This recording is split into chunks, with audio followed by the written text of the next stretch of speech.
Hi everyone, it's Sheena Hansen here with Uncommon Sense Investing, here with another frequently asked question. And today I'm going to expand upon the question, should I pay off my mortgage before retiring? The truth is that it might sound great and it might feel really good, but does it really make sense? So let's start by reviewing the benefits of paying off that mortgage early. There's lower monthly expenses in retirement. You certainly get more peace of mind. It's one less bill to pay. It reduces financial risk on your fixed income. It strengthens your retirement cash flow success. And of course, it creates more cash flow flexibility for travel, healthcare, family, other expenses. So it can be really great to pay off your mortgage. Think about if you have $2,000 a month that you're paying to the bank, and that's $2,000 a month that could be back in your pocket.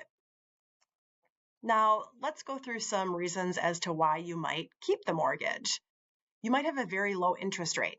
It wasn't all that long ago where rates were as low as 2.5% or 3%. And so if you took out a mortgage at that time or you refinance, you might have a very low rate. And so when you compare that to what you might be earning even on CDs or cash in the bank, or even on your investments within your IRAs and brokerage accounts, you might be able to earn a much higher expected rate of return versus what you're paying on interest.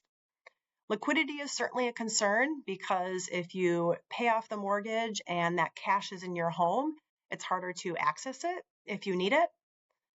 There are definitely tax considerations. Most people in today's tax environment, they're taking the standard deduction. And so if you're taking the standard deduction, you are not able to take a deduction for the mortgage interest you're paying.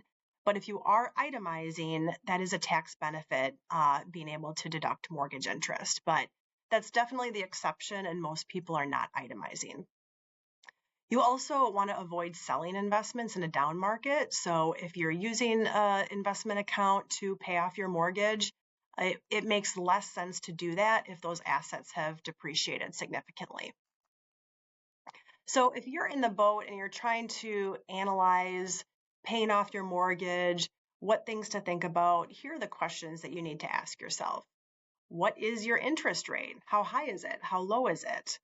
How many years are remaining on that mortgage? And do you plan to stay in your home for a long time?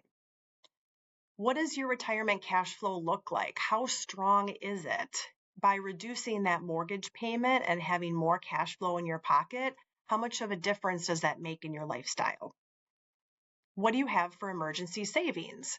If you're planning to use cash in the bank and funds in your savings account, does it leave enough left over to have in emergency cases? Also, where does the payoff money come from? If you're pulling from taxable accounts such as IRAs or other 401ks, it could be a significant impact on your income taxes, and you would want to consult a tax advisor and certainly speak with your financial advisor about that as well. And of course, the emotional part. What is your comfort level with debt? If you're someone that gets extreme peace of mind from being debt-free, that makes a lot of difference. So in the end, there's no universal answer. It really depends on the financial situation and your thought process towards debt. So please reach out to me if you're looking to kind of run the numbers and evaluate your situation, and I'm happy to go through that with you together. Thanks for tuning in, and I hope this helped.